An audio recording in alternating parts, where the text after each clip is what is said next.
bring on our first 10 by 10 of the evening. Stacey Ferguson has been, yes, she's awesome. As the co-founder of BlogHer, and who has kept that conference going for its own really admirable long run, and happening again in 2014. And BlogHer has been a supporter of BlogHer from the beginning. Stacey has also done various activities with us at BlogHer to celebrate the multicultural community.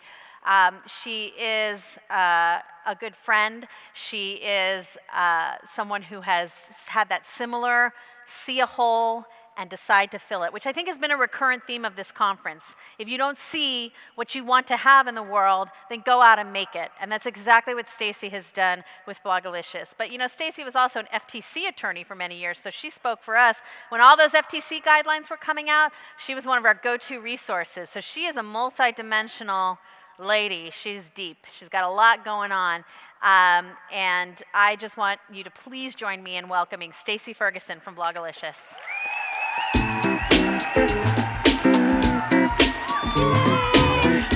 Thank you.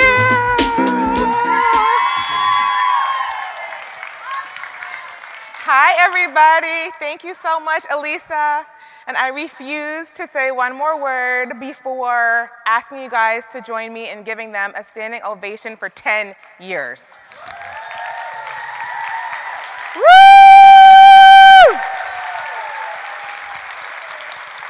Thank you.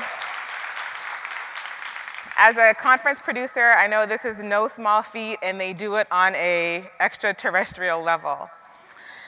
So think about where you were 10 years ago. I know for me, in 2004, I was newly married, I had a 1-year-old, and I was a junior attorney trying to find my way through this new industry that was dominated by white males. And I knew that I was, okay at it, but it definitely wasn't my life's calling. But with a house in the DC area and a new mortgage, I just kept trucking to get that lawyer paycheck until I could figure out what it was that I was supposed to be doing. I started out blogging in 2006 on Blogspot before it had all of these bells and whistles, writing with 2 friends from law school actually about work-life balance. We had 7 kids between us, and we were all practicing lawyers, and we wanted to share our stories about juggling motherhood, and all of that came with it. Blogging was really fun back then. It was very laid back, and the way that we built community,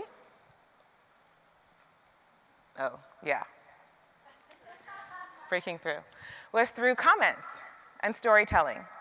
There was no Twitter when I started, could you imagine? No hashtags to make it easy for you to find your tribe. Facebook was still in its baby stages and everybody wasn't even on. So really the way that we found one another and connected with those that we could resonate with was through comments, through blog rolls, remember those? Through blog carnivals. And if you were lucky enough to come to an event like BlogHer. In many ways, though, the blogosphere was beautiful back then. It was uncluttered.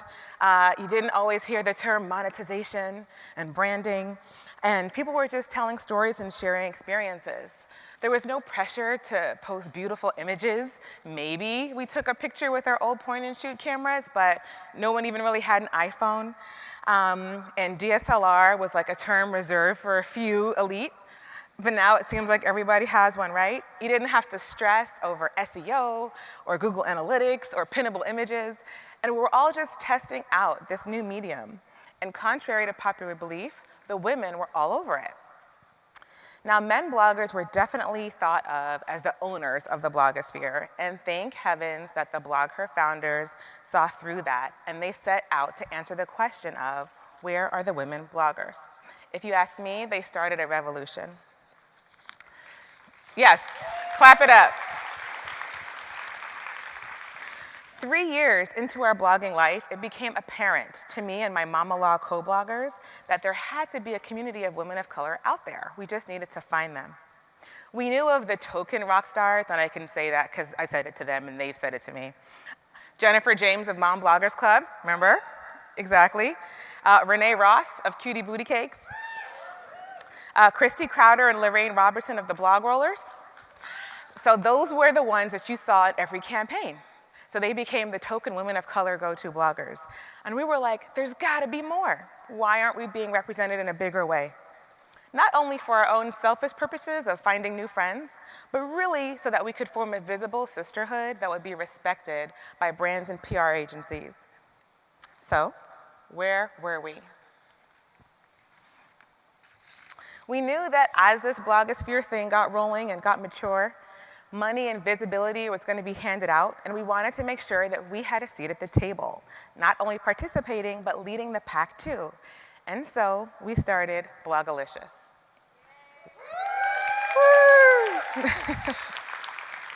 People ask me all the time where the name came from, and I wish I had like a deep answer, but we just thought it sounded cool. The mission was to grow a community that celebrates digital diversity and to serve as a supportive platform for our members to develop their social media presence, blogs, brands, and businesses. And that's remained our mission to this day. It sounded simple enough. Oh yeah, we'll put on a conference. We'd never done it before. And remember, we were all full-time lawyers, so I don't know why we thought it was a good idea. But we knew that something needed to be done. And sure enough, we came up with the idea in May of 2009 and had our first event in October. And we just really believed if we built it, they would come. And they did. At the inaugural event, in the opening keynote, we asked Stefania Pomponi of Clever Girls Collective to read her blog post called Putting PR People on Notice, based on a conversation that she had had at BlogHer 2007 with a PR person who admitted to her publicly in a breakout session that agencies don't pitch to women of color because we, quote, don't know what to do with them. So we had Stefania read that post to kick off our event. And at that moment, with a room of 175 mostly brown women, we knew that something magical had happened. Stacey Morrison, sitting in the front here, asked me to share one or two memories about when we knew Blogalicious had made it, and I don't know if we actually made it, but some special moments that come to mind for me were when we were featured in Southern Living in 2009, and that was one of my favorite magazines, so I thought that that was so awesome. When we were mentioned in Mashable, before Mashable was Mashable, as influencers to watch. And then definitely when the big brands started to take notice, especially when brands like General Mills came in a huge way and really believed in our community, you remember, and exactly in Miami, and brought like 8 brands and went all out. We were like, okay, now we're getting our fair share here. And also tons of media coverage, that was amazing. But for me, the most important part of all of that was mentorship and partnerships that came out of the Blogalicious movement, especially BlogHer. Now I have to tell you, we always hear how women have to support each other, you know, become a mentor, you know, give back, and the BlogHer women really walk that walk. So the moment we came up with the idea for a conference, we knew we didn't know where to begin. We actually called Elisa, and she sat on the phone with us, I'm gonna cry, for an hour and walked us through all of the ins and outs, what we shouldn't do, what we should do, what we should watch out for, and I've never forgotten.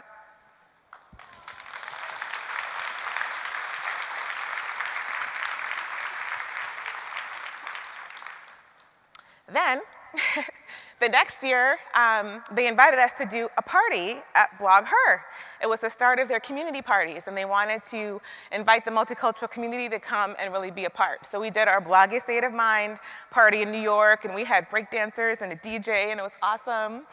And then I spoke, as she said, on a panel on the FTC guidelines, which was crazy because it was like my work life clashed with my blog life, and I kind of came out to all of you guys that I was an FTC lawyer. And you still loved me. And actually it was pretty cool. Then the next year, they invited us to do a closing brunch at BlogHer, which was huge, and we actually had Demetria Lucas, who interviewed Carrie, as our keynote at that brunch, and it was amazing. And they've just been really consistent in making sure that they support us. They've been a sponsor every year, and more than money, it's been support. and always thinking of us and how they can help us get in certain doors. Even up until a couple of months ago when I went with Lisa Stone to the Vice President's house for a reception. So I just am eternally grateful to them, and I hope that I can be that kind of mentor to someone else.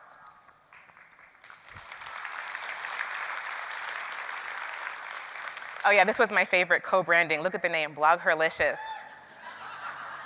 Elisa came up with the idea. She's like, I might get in trouble with the lawyers, but what do you think of this name? Okay. Oh wait, not yet. No Patrice for you yet. And yes, I definitely want you to scream when you see somebody you recognize. So, over the past 10 years, blogging has drastically changed my life, literally, personally and professionally. I started out doing blogging on the side just for fun. Then it transitioned to a side business. All of the time I was practicing law. I was juggling 3 kids. They are 6, 8, and almost 10. I went from mom blogging to food blogging to lifestyle blogging. You didn't know I had a food blog. You remember that? Yeah. I am multi-passionate. And got to be a brand ambassador for a ton of different brands, which was hugely exciting. And it did provide me with a unique skill set for my legal career, because I was the only one in the office who was able to actually tell them why you couldn't have a paragraph disclosure on Twitter. No, I'm not kidding. And literally showing them how to use these new technologies and, what was actually reasonable to expect of a blogger, how to explain to brands, what authentic and organic meant. All of those things were hugely valuable because I had this side passion for blogging. And it also allowed me to pursue my entrepreneurial dream. So 2 years ago, I turned in my bar card to do this full time, and I really haven't looked back. So that's been amazing. Woo! So from the end of 2009 to 2012, everything was a blur. After that first conference, everyone was like, well, where's the next one? Where's it gonna be? What are you gonna do? Where are you gonna speak? And then we're like, whoa, we have to go to work. And we did events, we did meetups all over the country. We launched a marketing network to connect brands with bloggers of color. Say it again? B-Link, exactly, the B-Link marketing network. We had a tech summit. Shout out to Ananda for helping us pull that together, and countless collaborations. And then, 2012, 2013, I had this panicked feeling. I'm like, well, if our mission was to elevate the voices of women of color and make sure we had a seat at the table, maybe we're done. Everyone's everywhere, right? Every time I look up, I see a face of color, someone that I know that's doing something awesome. So when I saw Patrice collaborate with MAC Cosmetics on her own line of lip gloss, All My Purple Life, and it sold out completely, I was like, okay, we're getting there. When, I ain't gonna say anything, right? When Karen Walren, who by the way, gave her first ever keynote at the first ever BlogHerlicious, it was called The Beauty of Different. And she turned that into a New York Times bestseller photography book. I was like, okay, we're on our way. When I saw Shaliza of Mom Files in Everyday Food from Martha Stewart in a Cool Whip ad, I was like, well, okay, we're on our way. When I saw that Ana Flores of Latina Bloggers Connect said, I'm launching my own agency to connect brands with Latinas, I was like, well, all right, we're on our way.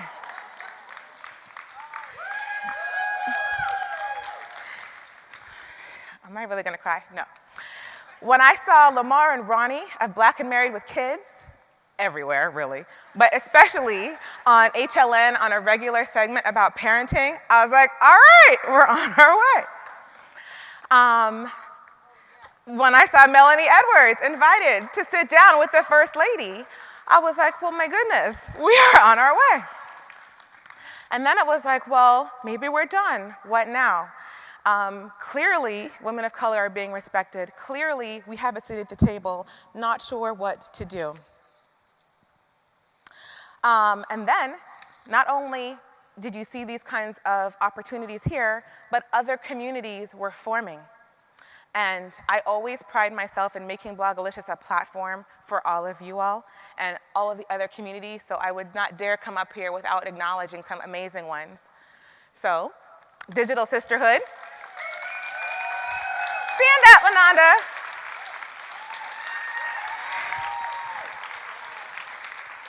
I wanted to get their feedback on the past decade, from people in my community, and she's really saying that we've been able to cultivate a digital safe space to say what we want to say, which has affirmed our experiences, offered support, and inspired us to fierce living, which means to be bold for boundaries online and off. So thank you for Digital Sisterhood.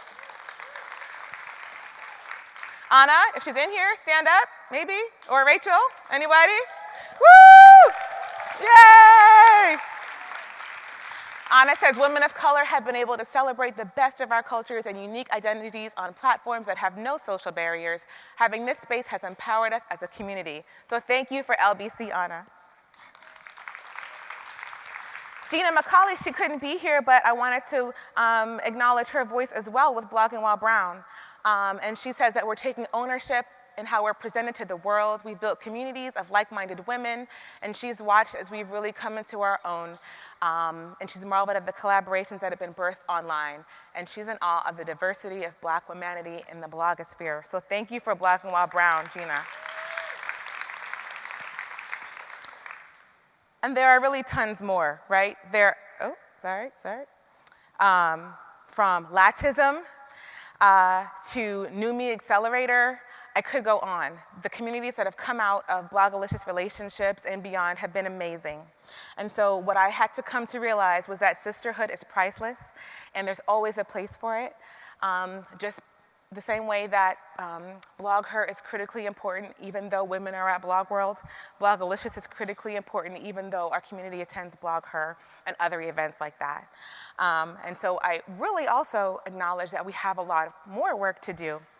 I have my sights set on kind of chipping away at the barriers that face us when it comes to multicultural marketing budgets and how they're segregated. And it would be okay if the pots were equal, but they are not. And so we're fighting amongst ourselves for smaller pots of dollars. We also have work to do in terms of funding our brands and businesses to make sure that we have opportunities. You know what I'm talking about, Maya? So I definitely realize that we are not obsolete. Blogalicious is here to stay. We've got a lot more work. Shamika Ayers of the Brooks Socialite said in our Blogalicious movie, isn't that crazy? She said that Blogalicious is more than a conference, it's really a movement, and you can't contain it. And I thank her for saying that, and I believe that too, because it really can accomplish so much more. We need our safe space, we need our shared experiences, and we want to continue building great things with visionaries like Elisa, Jory, and Lisa, and all of you. So thank you so much.